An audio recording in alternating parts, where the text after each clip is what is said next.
Delhi tour settlement అయినా రైతు కష్టాలు పట్టించుకోరా, ధర లేక మక్క రైతులు నష్టపోతున్నారు, కొనుగోలు కేంద్రాలు ఏర్పాటు చేసి గిట్టుబాటు ధర కొనుగోలు చేయాలి. సీఎం రేవంత్ రెడ్డికి హరీష్ రావు లేక, కోతలు ఆపి జీతాలు వేయి, గెస్ట్ లెక్చర్స్ ఇబ్బందులు పడుతున్నారు, కాలేజీలకు వెళ్ళకపోతే విద్యార్థుల భవిష్యత్తు ఆగమవుతుంది, పిల్లల జీవితాలతో ఆడరొద్దు, వెంటనే జీతాలు ఇవ్వండి హరీష్ రావు. ఇయ్యాడు ఏం చేస్తారా మీరు? కోసుకొని తింటారా? చంపుతారమ్మా? మీరేం చేస్తారు మమ్మల్ని? మా ఇష్టమే ఇష్టం, మా రాజ్యం, మా కథ, మా ఏర్పాట్లు, మీకేం సంబంధం? మాకొని మేము కోసుకొని తింటాం. జనం ఎడదస్తే మాకేం హరీష్ రావు గారు? మాకు కావాల్సిన కమిషన్లు, కలెక్షన్లు, సెలక్షన్లు, దాంట్లో మేము చాలా బిజీగా ఉన్నాం. మాకు మీతోనేం పని? మీతో పనే లేదు కదా. అమ్మ ఇంత పెద్ద ఇచ్చనా? ఎవరయ్యా మరినా? అయ్యో, మీ భూములు గుంజుకుంటాం. దేవరకొండ నియోజకవర్గం వర్గాల రైతులకు సర్కారు హుకుం జారీ చేసింది. గెజిట్ నోటిఫికేషన్ జారీ చేసిన నల్లగొండ కలెక్టర్ అట 45 ఎకరాల భూసేకరణ చేస్తున్నట్టు ప్రకటించట.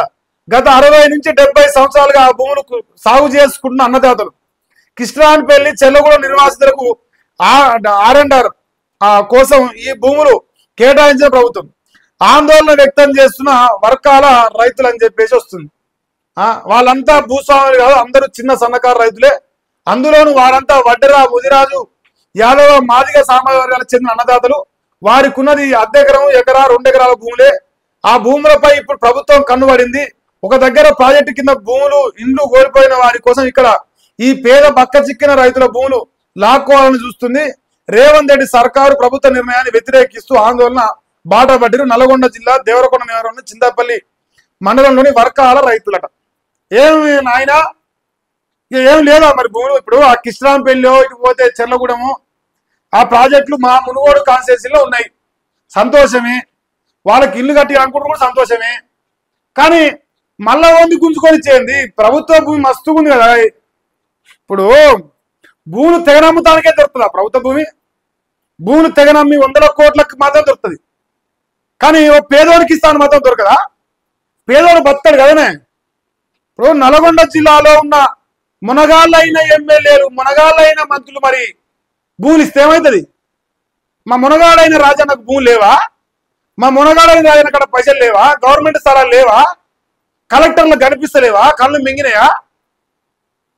ఏడలేదు భూమి.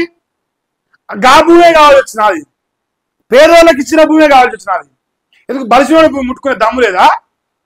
బడాబడా కాంగ్రెస్ నేతలు బడాబడా మునగాళ్ళు కదా.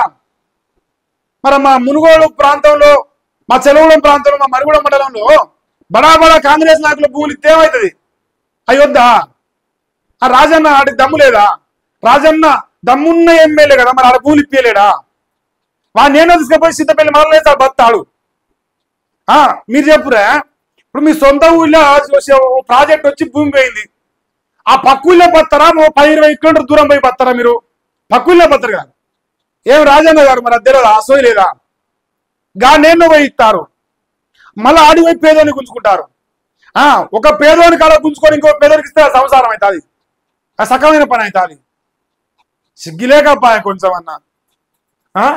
ఇప్పుడు ఈడ ప్రశ్నించాడు, ఈడ ప్రశ్నించే గొంతు కాదు ఆయన. సపక్షంలో విపక్షం అయిన రాజన్న, సపక్షంలో విపక్షం. ఈ పచ్చం పాడుగాను. ఏం మనుషులే మీరు? నోరు తెరవలే ఇంతవరకు దాని మీద. మళ్ళీ నీ న్యాయం చేస్తాను కథలు చెప్తాడు. పేదోళ్లపై చిన్న చూపు ఎందుకు? పేదింటి బిడ్డల ఉన్నత చదువు కోసమే కేసీఆర్ గురుకులాలు ఏర్పాటు చేసిడు. అద్దె ఇవ్వకుండా నిర్వీర్యం చేసే కుట్ర చేస్తుండు. విద్యాశాఖ మంత్రిగా రేవంత్ ఏం చేస్తున్నారు? గురుకులాల అద్దె కూడా ఇవ్వకుండా 2 లక్షల కోట్ల అప్పు ఏం చేసిరు? Tata bye by good bye Gaya. ఏం మమ్మల్ని అడగొద్దా? కానీ మమ్మల్ని అడుగుడండి మీరు.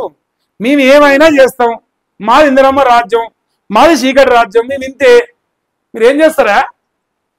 ఒకటే సాగు కొడతారు మమ్మల్ని. గురుకులాలను సమాధి చేస్తామంటే ఊరుకోం.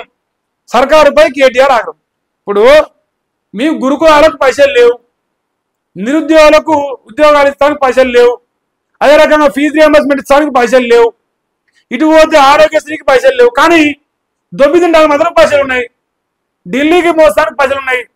2,50,000 కోట్లు ఏం చేసినట్టే మరి మా ఇష్టం మేము ఏమైనా చేస్తాం. మమ్మల్ని అడిగేది మేము ఒకటే, ఇంకో జనాలకి మోసపోయే రోగం వచ్చింది, మేము మోసం చేసే వైద్యులమైనాం, జనం నమ్మిరు, మేము మోసం చేసినాం, తప్పే ఉంది.